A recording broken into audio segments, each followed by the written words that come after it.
Прочетох 52 книги за 2025 година и сега ще ви кажа дали да ги прочетете с да, не и може би.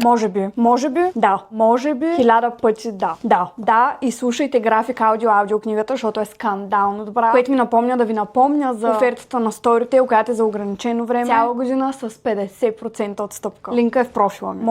Може би, не. Абсолютно да, имайки предвид, че това ми беше трети прочет. Да, но първия път като я четох беше може би. По-скоро не. Може би, абсолютно не, освен ако не сте тинейджър. 1000 пъти да. Може би, но това е от хубавите може би. Може би, о да. Пак о да. 2 пъти огромно да, защото беше толкова добра, че я прочетох и я започнах от начало. Със сигурност да. Не. Може би, да. Едно огромно да. Може би, абсолютно не. Изненадващо да. Да. Не. Може би към не. Да, със сигурност. 1000 пъти мога да я кажа да. Да, и е страхотен финал. Може би, да. Да. Не. Да, със сигурност. Може би, да, със сигурност. Този брой определено нямаше да бъде възможен без аудиокнигите, така че ви слагам линка за офертата на Storytel в профила ми.